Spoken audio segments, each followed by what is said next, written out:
about different hauntings that I've had personally in my life. The last paranormal news I was talking about like residual hauntings. Throughout my life I've had different kinds of hauntings that have kind of followed me. When I was younger, I've always been extremely sensitive. My dad had actually got this like statue. It was probably like this big, like the whole upper part of my body now. So when I was little, I was just a little bit taller than it. And we had it sitting in what we called our little room, which was where like our desk was, and just a bunch of like magazines and extra like random junk. And it would just be in there, and I remember being in the kitchen because the kitchen like led into this room and there was no door on the door, and I would just stare at it, and it always made me feel so uncomfortable. I could not sleep alone. I was very, very afraid of this statue.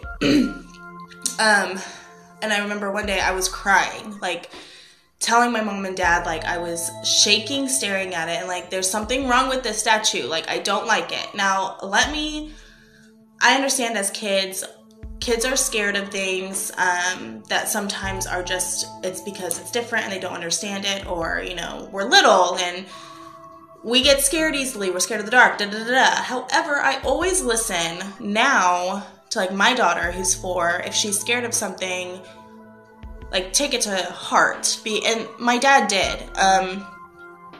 He was listening so much to me about how scared I was.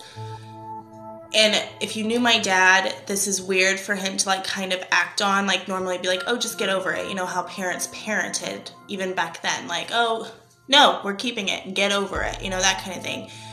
I was genuinely terrified of this statue. It gave me weird feelings. It made me feel like I was being watched. It felt, I remember that feeling back then. It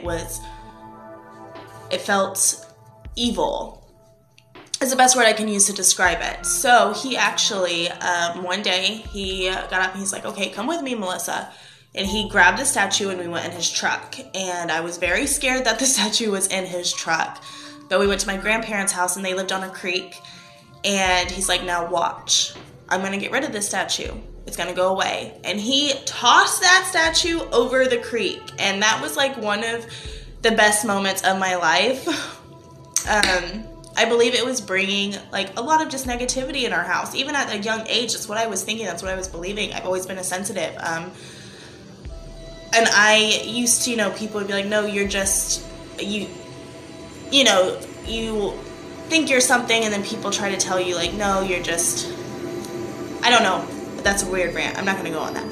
However, the reason why I want to talk and bring that story up is there's so many different ways of hauntings, and I do believe objects, depending on where you get them from, especially if they're like antique stores, you get it off like the garage sale website. You don't know where it's coming from. Now, do I honestly believe that something is attached to every single thing that has a negative feel to it? No. I do believe that it could just be the energy that it was around, wherever it came from, attached to that object and does carry into your home. I don't think has to be a haunting.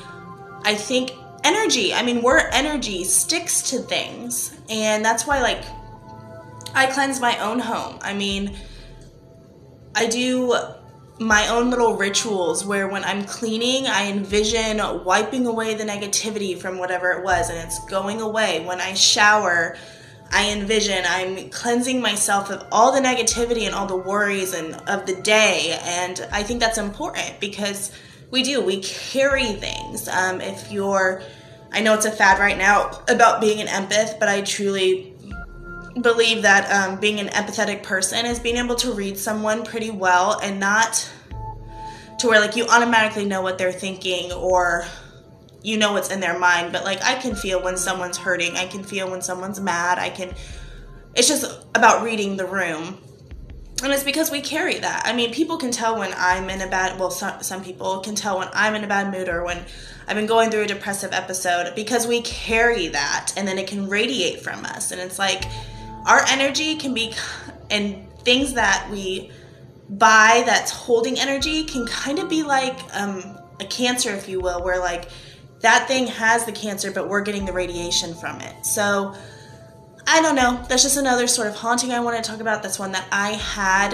Like I said, I didn't have anything physically happen. It was a feeling, and it was so real to where I can still feel that I was feeling when I was like 6 years old. I'm thankful for my dad in that moment to actually hear me, acknowledge it, and get rid of the problem. So yeah, listen to your children. They're highly more sensitive than any of us adults could dream to be, and I listen to my daughter. She has experienced things in our home which we've talked about before, but I'll talk about again, and it's important to listen. Otherwise, tell me, have you had a haunting with an object? Have a spooky day.